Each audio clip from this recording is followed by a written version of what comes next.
Hello students, my self मोहितमंग प्रकाश। और आज हम पैरामीशियम का रिप्रोडक्शन पढ़ेंगे, जिसमें इससे पहले हमने पैरामीशियम का लोकोमोशन, रेस्पिरेशन और एक्सक्रीशन पढ़ा था, और उससे पहले उसका डाइजेस्टिव सिस्टम पढ़ा था। तो आज हम इसका रिप्रोडक्शन सिस्टम पढ़ेंगे कि पैरामीशियम में किस प्रकार रिप्रोडक्शन होता है। तो आइए देखते हैं रिप्रोडक्शन इन पैरामीशियम। पैरामीशियम अनुप्रस्थ द्विखंडन, बाइनरी फिजन, जिसे हम हिंदी में अनुप्रस्थ द्विखंडन कहते हैं और इंग्लिश में बाइनरी फिजन कहते हैं, के द्वारा अलैंगिक जनन या एसेक्सुअल रिप्रोडक्शन करता है। इसके अलावा इसमें मैनी टाइप से केंद्र की पुनर्गठन, जैसे संयुग्मन कंजुगेशन, अंतःमिश्रण एंडोमिक्सिस, स्वयुग्मन ऑटोगैमी,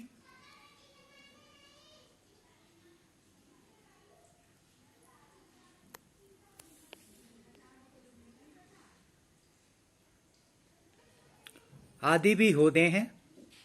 भोजन और तापमान की कुछ परिस्थितियों के अंतर्गत इसमें पुष्टिभवन एंसेस्टेशन भी होता है।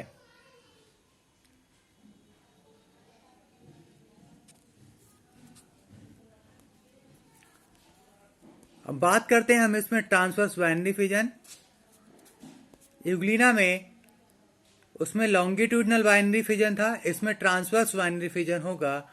बस दोनों में अंतर, लॉन्गिट्यूडनल और ट्रांसवर्स में अंतर इतना है कि लॉन्गिट्यूडनल में कोई चीज़ खड़े से काटी जाती है और ट्रांसवर्स में उसका बीच में से काटी जाती है। दोनों में डिफरेंस इतना ही है। तो ट्रांसवर्स बाइनरी फिजन क्या है, आइए देखते हैं। अनुकूल दशाओं यानी सुटेबल कंडीशंस में पैरामीशियम सामान्यतः ट्रांसवर्स या क्षैतिज द्विखंडन बाइनरी फिजन द्वारा जनन करता है, जो इसके शरीर की अनुदैर्ध्य ट्रांसवर्स एक्सिस के साथ समकोण बनाता हुआ होता है। इसमें पैरामीशियम फूड लेना बंद कर देता है, यानी रिप्रोडक्शन के टाइम पे पैरामीशियम फीडिंग करना बंद कर देता है, और इसकी ओरल ग्रूव, साइटोस्टोम स्ट्रक्चर्स अदृश्य होने लगती हैं। इसी बीच इसके लघु केंद्रक में यानी माइक्रोन्यूक्लियस में सूत्री विभाजन माइटोसिस की जटिल प्रक्रिया द्वारा, कॉम्प्लेक्स रिएक्शन द्वारा डिवीजन स्टार्ट हो जाता है, यानी आरंभ हो जाता है, और न्यूक्लियर मेम्ब्रेन डिसॉल्व नहीं होती है या डिसअपियर नहीं होती है।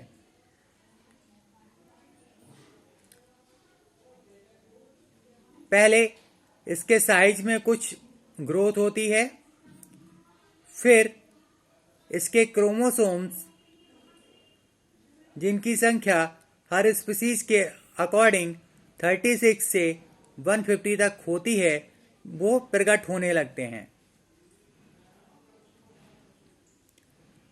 प्रत्येक ईच क्रोमोसोम्स यानी प्रत्येक गुणसूत्र लंबाई में बीच में से चिरकर 2 अर्धगुणसूत्र यानी 2 क्रोमैटिड्स बनाते हैं।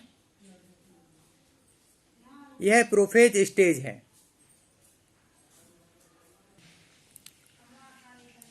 अब देखिए, सूत्री विभाजन में न्यूक्लियर मेम्ब्रेन डिसॉल्व नहीं होती है, ये क्रोमोसोम्स हैं, ठीक है। अब ये फर्स्ट स्टेज, सेकंड स्टेज और थर्ड स्टेज, ठीक है।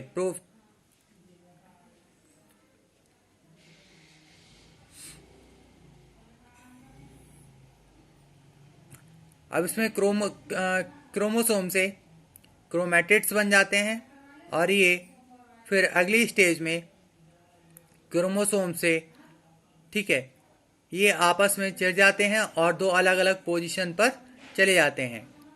पैरामीशियम सूत्री विभाजन में क्रोमोसोमल मूवमेंट यानी क्रोमोसोम्स की जो मूवमेंट होती है वो किस प्रकार होती है, ये देखिए आपने। आप इसको नोट कर लीजिए, डायग्राम बना लीजिए, फिर हम आगे चलते हैं।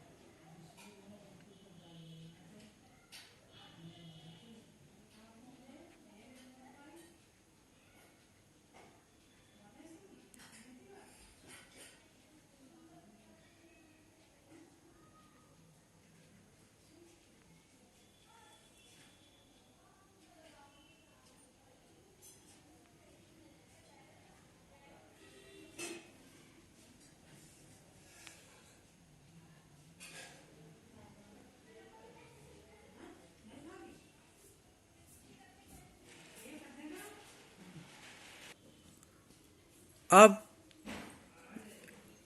युग्मित क्रोमैटिड्स केंद्रीय तंतु या स्पिंडल न्यूक्लियर स्पिंडल में विषुवत रेखीय तल पर व्यवस्थित हो जाते हैं। यह स्टेज मेटाफेज स्टेज कहलाती है। इसके पश्चात क्रोमैटिड्स का डिफ्रेंशिएशन होता है और माइक्रोन्यूक्लियस की लंबाई में ग्रोथ होती है। यह स्टेज एनाफेज स्टेज है।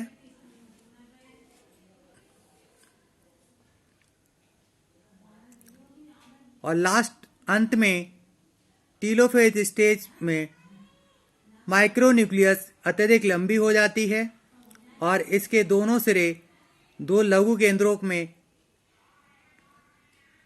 संगठित हो जाते हैं तथा दोनों डॉटर माइक्रोन्यूक्लियस एक दूसरे से अलग हो जाते हैं।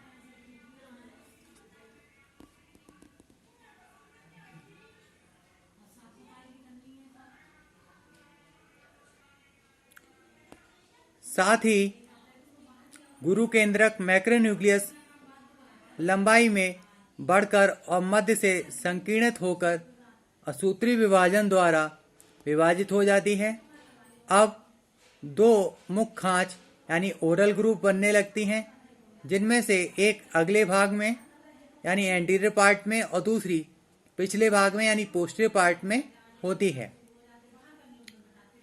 दोनों कॉन्ट्रैक्टाइल वैक्यूल्स में एक अग्र आधे भाग में तथा दूसरी पश्च अर्ध भाग में ज्यों की त्यों बनी रहती है। इस प्रकार डिवाइड हो रहे होस्ट एनिमल के ईच हाफ पार्ट में एक एक कॉन्ट्रैक्टाइल वैक्यूल्स पहुंच जाती हैं। बाद में दोनों भागों में एक एक नई कॉन्ट्रैक्टाइल वैक्यूल्स बन जाती हैं और दो नई ओरल ग्रुप्स भी प्रकट होने लगती हैं।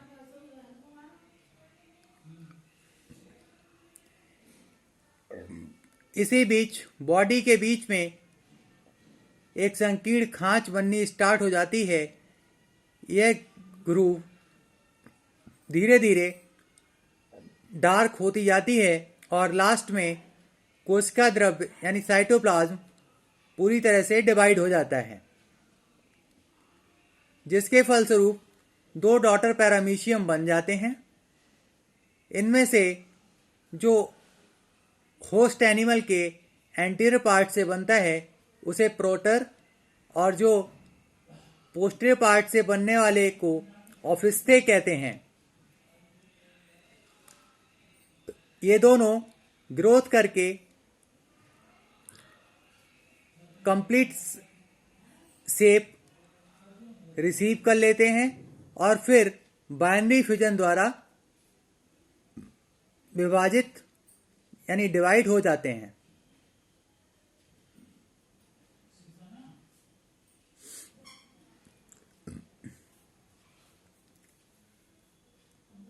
पैरामीशियम कॉर्डेटम द्वारा एक दिन में 2 या 3 पैरामीशियम कॉर्डेटम द्विखंडन द्वारा एक दिन में 2 या 3 बार डिवाइड होता है।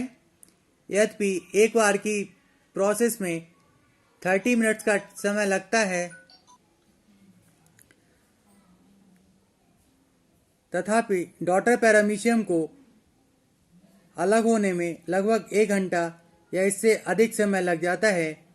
वे सब प्राणी जो एक ही होस्ट पैरामीशियम के एसेक्सुअल रिप्रोडक्शन से उत्पन्न होते हैं, उन्हें संयुक्त रूप से एक क्लोन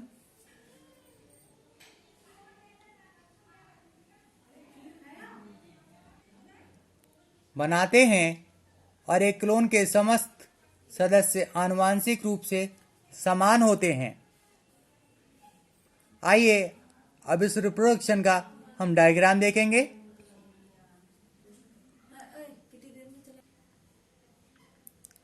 ये देखिए, एक पैरामीशियम में मैक्रोन्यूक्लियस सेम रहता है और माइक्रोन्यूक्लियस यानी कंडीशन ए में 2 ओरल ग्रुप बननी स्टार्ट हो जाती हैं और कंट्रैक्टाइल वैक्यूल्स भी सेम रहती हैं। अब अगली कंडीशन में ओरल ग्रुप डिसअपियर होनी स्टार्ट हो जाती है और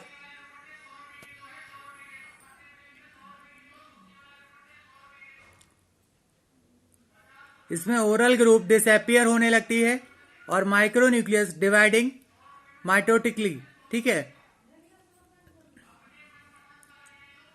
अगली स्टेज में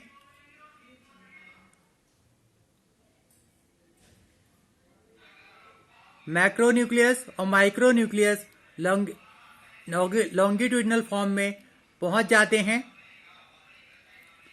और new oral group forming start हो जाती है और दोनों में कंस्ट्रिक्शन बनना स्टार्ट हो जाता है और new oral Graeme posterior part में भी बनना स्टार्ट हो जाती है। उससे अगली स्टेज में ये देखिए कि दोनों बॉडी के होस्ट के दोनों पार्ट में एंटीरियर पार्ट में भी कॉन्ट्रैक्टाइल वैक्यूल बन जाती है और पोस्टीरियर पार्ट में भी कॉन्ट्रैक्टाइल वैक्यूल बन जाती है और ओरल ग्रुप पूरी तरह से फॉर्म हो जाती है।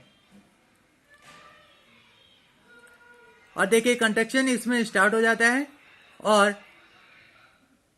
इस पार्ट से इसमें साइटोप्लाज्म की तरह पूरी तरह से बॉडी डिवाइड हो जाती है और एक होस्ट से 2 डॉटर पैरामीशियम मिल जाते हैं। एंटीरियर पार्ट से बनने वाले को हम प्रोटर कहते हैं और पोस्टीरियर पार्ट से बनने वाले को हम ओपिस्थे कहते हैं। आप इस डायग्राम को बनाइए।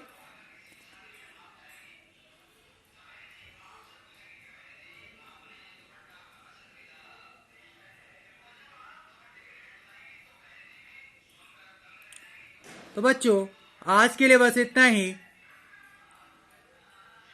Thank you.